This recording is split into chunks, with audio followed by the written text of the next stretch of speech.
Hello दोस्तों, मैं हूं राकेश कुमार। आपके अपने यूट्यूब चैनल यूनियन क्लासेस में आपका स्वागत है। आज हम लोग देखेंगे जीएस का अति महत्वपूर्ण क्वेश्चन जो इस प्रकार है, ध्यान दीजिएगा। और सभी को कहने का मतलब आप लोगों के लिए 6 टाइप आप लोगों को लेके आए हैं, माने क्वेश्चन 6 टाइप है इसमें, और बारीकी से सभी को अच्छे से याद करेंगे और कैसे याद करेंगे उसको देखेंगे, ठीक है। आइए सबसे पहले चलते हैं ऊर्जा का रूपांतरण, ठीक है। ऊर्जा के बारे में तो सभी आदमी जानते ही होंगे। ऊर्जा क्या है? तो ऊर्जा या तो ना तो नष्ट किया जाता है और ना ही उत्पन्न किया जाता है, बल्कि एक रूप से दूसरे रूप में क्या किया जाता है? रूपांतरण किया जाता है, ठीक है। चलिए आइए ध्यान दीजिएगा, कहता है ऊर्जा का रूपांतरण। तो ऊर्जा के बारे में सभी आदमी आगे जान लेते हैं। तो ऊर्जा क्या है? देखिए, ऊर्जा एक ना तो उत्पन्न किया जाता है और ना ही नष्ट किया जाता है ऊर्जा, बल्कि एक रूप से दूसरे रूप में क्या किया जाता है? रूपांतरण किया जाता है, ठीक है ना। तो आइए ध्यान दीजिएगा, जो एग्जाम में बार बार क्वेश्चन पूछा जाता है उसको लेके आए हैं हम लोग, जो एग्जाम की दृष्टि से काफ़ी अति महत्वपूर्ण है। आइए डायनमो, ध्यान दीजिएगा। तो डायनमो जो है से बदलता है यांत्रिक ऊर्जा से विद्युत ऊर्जा में, ठीक है ना। यानी कि डायनमो बदलेगा क्या चीज़ में? यांत्रिक ऊर्जा से विद्युत ऊर्जा में बदलेगा, ठीक है ना। और उसके बाद आते हैं विद्युत मोटर। मोटर तो सभी आदमी जानते होंगे, जो घर में लगाया हुआ रहता है मोटर ना, जिससे पानी निकाला जाता है ना। तो यानी कि विद्युत ऊर्जा से यानी कि यांत्रिक ऊर्जा में। तो इसको कैसे याद कीजिएगा? जैसे मोटर अगर चलता है तो ध्यान दीजिएगा, सॉरी मोटर यानी कि मोटर चलेगा तो उसमें विद्युत जब तक नहीं जाएगा, जब तक करंट उसमें नहीं देंगे, तब तक कहने का मतलब ऐसे मोटर चलेगा नहीं। और जब विद्युत अगर उसमें देंगे ना तो एक बार करेगा पुक सीना पानी निकालेगा, ठीक है ना। तो उसको हम लोग बोलेंगे यांत्रिक ऊर्जा। क्या है? यांत्रिक ऊर्जा। यानी कि विद्युत ऊर्जा से क्या चीज में बदलेगा? यांत्रिक ऊर्जा में बदलेगा। अब आते हैं मोमबत्ती। क्या है? मोमबत्ती यानी कि रासायनिक ऊर्जा से यानी कि प्रकाश ऊर्जा में बदलेगा, ठीक है। मोमबत्ती जो है सो कौन ऊर्जा में? रासायनिक ऊर्जा से प्रकाश ऊर्जा में। जब मोमबत्ती जलाएंगे तो ऑटोमेटिक है से क्या देगा? प्रकाश देगा ना, तो प्रकाश ऊर्जा में बदलेगा। सेल के बारे में तो जानते ही होंगे, सेल के समूह को हम लोग क्या कहते हैं? बैटरी कहते हैं, ठीक है ना। तो यह जो हो जाएगा रासायनिक ऊर्जा से विद्युत ऊर्जा में, ठीक है। रासायनिक ऊर्जा से हो जाएगा विद्युत ऊर्जा में। उसके बाद आते हैं loud speaker. Hello hello mic testing, सभी आदमी जानते होंगे, ऐसा माने लाउड स्पीकर होता है। तो उसमें सबसे पहले विद्युत ऊर्जा से ध्वनि ऊर्जा में। लाउड स्पीकर अगर बजाया जाता है तो जब तक उसमें करंट नहीं जाएगा तब तक लाउड स्पीकर में से आवाज ध्वनि नहीं निकलेगा, ठीक है ना। तो फंसाने का कैसे फंसाइएगा? जब उसमें विद्युत धारा जाएगा तब जाकर उसमें से ध्वनि निकलेगा ना। तो यानी कि विद्युत ऊर्जा से ध्वनि ऊर्जा में कन्वर्ट हो जाता है, ठीक है। अब माइक्रोफोन है। Hello hello mic testing. हम लोग काफ़ी लगल रहते हैं मोबाइल पर, पढ़ाई पे के मोबाइल पर ज़्यादा बिजी रहते हैं ना। तो ध्यान दीजिएगा, तो इसमें पहले ध्वनि ऊर्जा से हो जाएगा कति? विद्युत ऊर्जा में कन्वर्ट हो जाएगा, ठीक है, माइक्रोफोन। उसके बाद पहले रिसीवर वाला था, देखे होंगे, है ना, वही माइक्रोफोन है। अभी वाला में तो बिना तार के है ना। और पहले वाला जो था, जैसे घरों में हम लोगों का BSNL वगैरह का माने लगाया रहता था, माने रिसीवर वाला होता था, उसमें तार रहता था, तार के माध्यम से कहने का मतलब करंट जाता था, तब जाकर फोन उन आता था, अन्यथा नहीं आता था, ठीक है। अब आते हैं सितार। तो यांत्रिक ऊर्जा से ध्वनि ऊर्जा में बदलता है ना। सितार जो है से यांत्रिक ऊर्जा से कथी में? ध्वनि ऊर्जा में। एक बार फिर से कवर कर लेते हैं, ध्यान दीजिएगा। सबसे पहला क्या है? डायनमो। तो डायनमो ध्यान दीजिएगा, हम लोग पहले डायनमो का प्रयोग क्या करते थे? साइकिल उकिल में भी करते थे।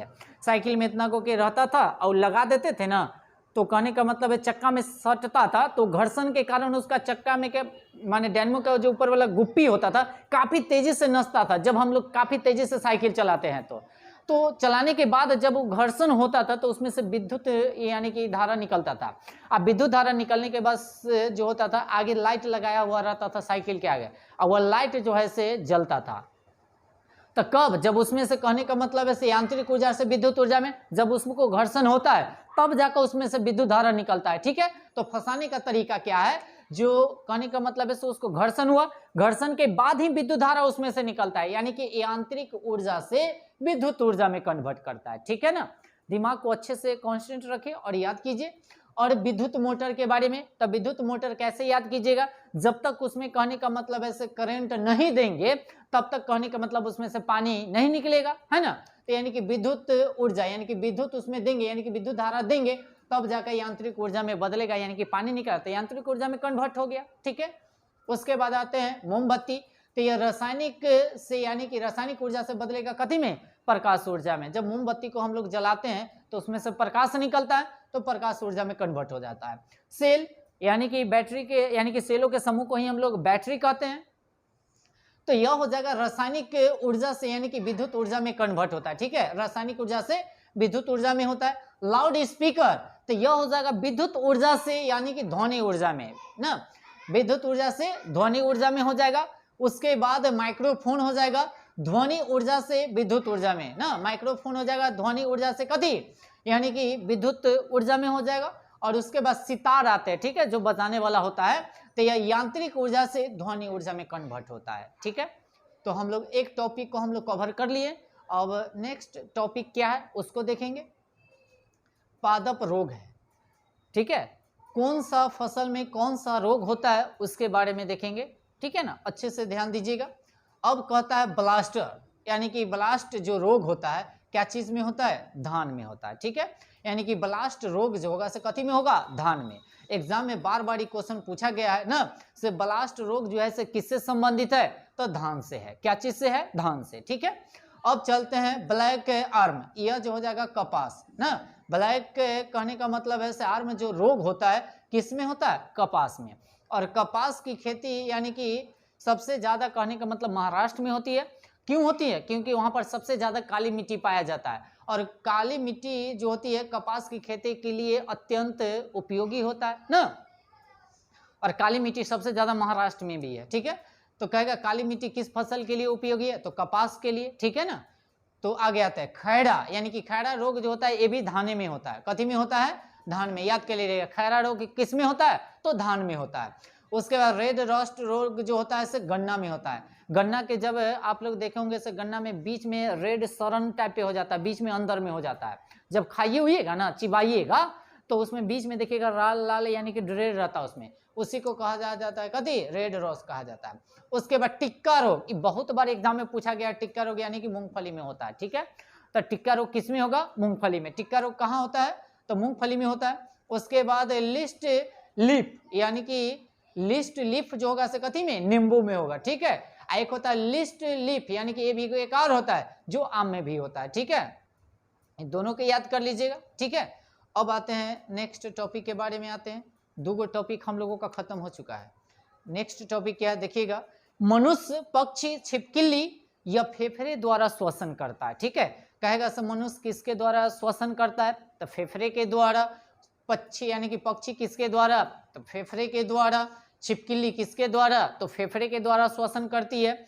उसके बाद केचुआ जो है त्वचा के द्वारा श्वसन करती है। श्वसन के मतलब होता है सांस से लेना ना, है ना, सांस लेने और छोड़ने की प्रक्रिया के ही हम लोग क्या कहते हैं, श्वसन कहते हैं। जब हम लोग श्वसन करते हैं तो ऑक्सीजन लेते हैं, और जब छोड़ते हैं तो कार्बन डाइऑक्साइड छोड़ते हैं। ठीक है, अब उसके बाद आ जाइए मक्खी, टिड्डा। टिड्डा तो जानते ही होंगे, है ना, राम जी के घोड़ा को कहा जाता है गांव देहात के भाषा में टिड्डा। ठीक है ना, तो टिड्डा, तेलचट्टा ना, ये जो होता है श्वसन नली यानी कि ट्रैकिया से लेता है। या तो ट्रैकिया कहे या तो श्वसन नली कह सकता है ना, या तो श्वसन नली से श्वसन करता है, नहीं तो ट्रैकिया से। ठीक है, एक और इसमें छूट गया है मछली, तो मछली गिल्स के द्वारा या गलफड़े के द्वारा श्वसन करती है। ठीक है ना, तो ये भी कवर हो गया आप लोगों को लिए ना। चलिए आइए नेक्स्ट टॉपिक पर आते हैं। नेक्स्ट टॉपिक क्या है देखिएगा, कहता है अंगूरों यानी कि अंगूरों का अध्ययन क्या कहलाता है, तो बीटी कल्चर। कौन कल्चर, बीटी कल्चर। और मत्स्य पालन का हो जाएगा पीसी कल्चर। तो देखिए अंगूर तब पीटी यानी कि पीटी कल्चर। याद करने का सही तरीका, दिमाग एकदम क्या कहता है, शांत रखिए और कांस्टेंट रख तब याद कीजिए। अंगूर का अध्ययन कहलाएगा क्या चीज, बीटी कल्चर। क्या कहलाता है, बीटी कल्चर। और मत्स्य पालन का हो जाएगा पीसी कल्चर। तो इसको कैसे याद कीजिएगा, मछली को पीस पीस बनाते हैं कि नहीं बनाते हैं, तो पीसी कल्चर मछली को पीस पीस यानी कि मत्स्य पालन, तो पीसी कल्चर। ठीक है, ऐसे फंसा लीजिएगा आप लोग। ठीक है, अब रेशम कीट तो सेरी कल्चर हो जाएगा। रेशम कीट हो जाएगा तो सेरी। देखिए रेशम तो रेशम, सेरी री, रेशम तो सेरी, तनिक हल्का मिलता जुलता आ रहा है। ठीक है, तो रेशम तो सेरीकल्चर हो जाएगा। उसके बाद फूलों एवं शाखाएं तो हॉर्टिकल्चर हो जाएगा। कथी हो जाएगा, हॉर्टिकल्चर। उसके बाद मधुमक्खी पालन हो जाएगा यानी कि एपीकल्चर। कथी हो जाएगा, एपीकल्चर। ठीक है, मधुमक्खी पालन हो जाएगा एपीकल्चर। ठीक है, मधुमक्खी पालन एपीकल्चर। उसके बाद वनों का संरक्षण हो जाएगा कथी, सिल्वीकल्चर। क्या हो जाएगा, सिल्वीकल्चर, ध्यान दीजिएगा। और फूलों की यानी कि हो जाएगा कृषि, इसको बोला जाता है फ्लोरीकल्चर कहा जाता है। तो फूल वाला तो इसी हो जाएगा, फूल तो फ्लोरी, फूल तो फ्लोरी कल्चर हो जाएगा। और वनों का संरक्षण वाला हो जाएगा यानी कि सिल्वीकल्चर हो जाएगा। उसका बाद मधुमक्खी पालन का हो जाएगा एपीकल्चर हो जाएगा, ठीक है। और फलों फूलों का शाखाएं का हो जाएगा हॉर्टिकल्चर हो जाएगा। उसके बाद रेशम कीट का हो जाएगा सेरीकल्चर हो जाएगा। उसका मत्स्य पालन तो पीसीकल्चर हो जाएगा। अंगूर वाला का हो जाएगा बीटीकल्चर हो जाएगा, ठीक है। अच्छे से आप लोग याद कीजिएगा। अब नेक्स्ट पॉइंट की ओर आते हैं, जो गर्भ अवधि के बारे में है, किसका गर्भ काल कितना दिन तक होता है उसके बारे में चलते हैं। आइए ध्यान दीजिएगा। अब पहलका है हाथी। हाथी का गर्भ काल होता है 624 दिन होता है, ठीक है। हाथी का गर्भ काल कितना होता है, 624 दिन होता है। सबसे ज़्यादा दिन इसी का होता है, ध्यान रखिएगा, हाथी का ही गर्भ काल होता है। और घोड़ा का गर्भ काल होता है 330 दिन, है ना। घोड़ा का गर्भ काल हो जाएगा 330 दिन, ठीक है ना। उसके बाद बाघ का हो जाएगा 155 दिन, ठीक है। बाघ का गर्भ काल हो जाएगा 155 दिन। उसके बाद कुत्ता का हो जाएगा 63 दिन, यानी कि 63 दिन के बाद वह बच्चा देता है ना। उसके बाद भैंस का हो जाएगा 300 दिन, ठीक है। तो भैंस का गर्भ काल कितना दिन, 300 दिन हो जाएगा। उसके बाद चूहा का हो जाएगा 21 दिन, यानी कि चूहा जो है 21 दिन के बाद ही वह बच्चा देती है ना, कि देता है, देती है। आगे चलिए, इतने आते हैं, ध्यान दीजिएगा। गिलहरी तो 40 दिन, गिलहरी हो जाएगा क्या, 40 दिन। और चीता हो जाएगा 95 दिन, ठीक है। और ऊँट हो जाएगा 400 दिन, ठीक है। तो हाथी के बाद दूसरा का स्थान किसका आता है, ऊँट का, ठीक है। जैसे हाथी हो जाता है 624 और ऊँट हो जाएगा कितना, 400। अब गाय के आते हैं, तो गाय का हो जाएगा 284 दिन हो जाएगा। और बकरी का होता है 151 दिन, ठीक है। उसके बाद सुअर, तो सुअर हो जाएगा 114 दिन के बाद वह बच्चे देती है। उसके बाद गधा तो 365 दिन, 365 दिन, समझ जाइए 365 यानी कि 1 साल लगा देता है बेचारा ना, बेचारी, बेचारा नहीं सॉरी। उसके बाद शेर, तो शेर हो जाएगा 120 दिन ना। उसके बाद बिल्ली, तो बिल्ली हो जाएगा 50 दिन ना। और उसके बाद भेड़िया, तो ये हो जाएगा 63 दिन, ठीक है। ये सब जो था गर्भकाल था, कौन कितना दिन के बाद जो है से बच्चा देती है उसका था, ठीक है। अब आते हैं हम लोग नेक्स्ट टॉपिक पे। एक आरी माध्यम है, एक आरी प्रकाश की चाल है। तो देखिएगा, निर्वात, निर्वात का मतलब होता है जहां कुछ भी ना हो, यहाँ तक कि वायु भी ना हो, उसको हम लोग क्या कहते हैं, निर्वात कहते हैं। और निर्वात में प्रकाश की चाल कितना है, 3 × 10⁸ मीटर पर सेकेंड है, ठीक है ना।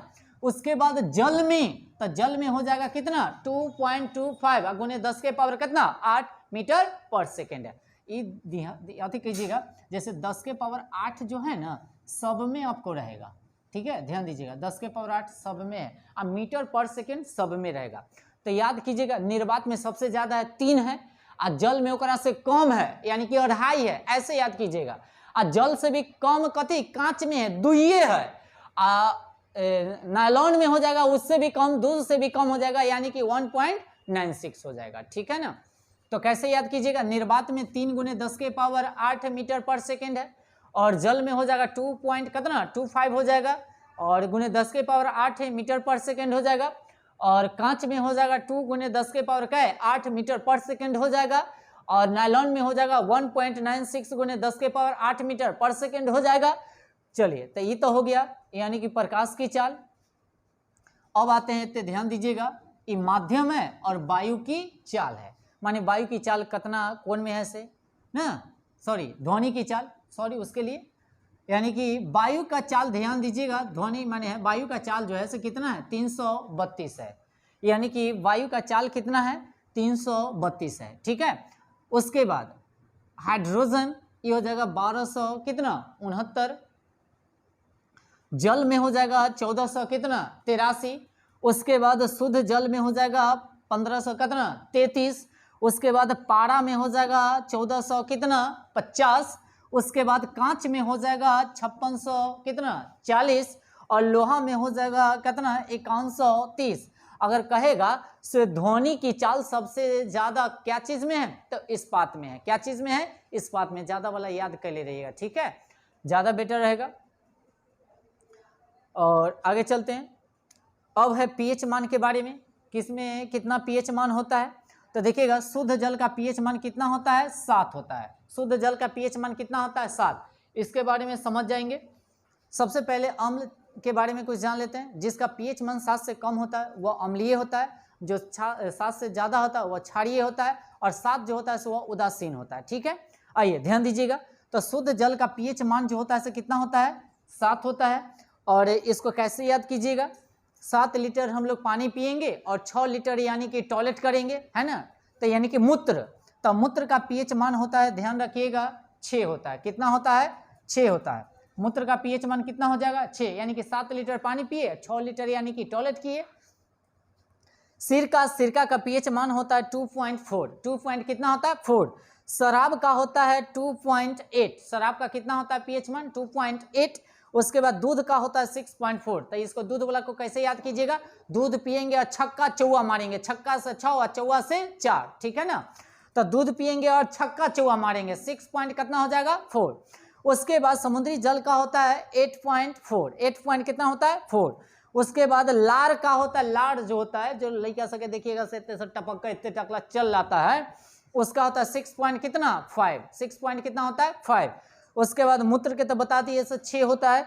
उसके बाद रक्त का होता है 7.4। 7 पॉइंट कितना होता है? 4। और पित्त का होता है 7.7, जो नहीं लिखे हैं, ठीक है। पित्त का पीएच मान कितना होता है? 7.7। नींबू का होता है 2.2। नींबू का पीएच मान होता है 2.2। और कॉफी का हो जाएगा 4.5 से 5.5। और उसके बाद बियर जो होता है उसका 4.0 से 5.0 के बीच होता है, ठीक है। आप लोगों एक बार नहीं बल्कि 2 बार 3 बार वीडियो को चला कर देखिए, और जो भी है से बहुत ही सिलेक्टेड क्वेश्चन है, आप लोगों को एग्जाम के व्यू से लिया गया है। और आप लोगों को वीडियो अगर अच्छा लगा तो हमारे चैनल को सब्सक्राइब करें और बेल आइकन को दबाना मत भूलें, और वीडियो को जितना से जितना हो सके शेयर करें। अपने दोस्त महिम जो भी हो सभी जगह आप लोग जो है से शेयर करें वीडियो को, ठीक है। आज के लिए इतना ही रहने देते हैं।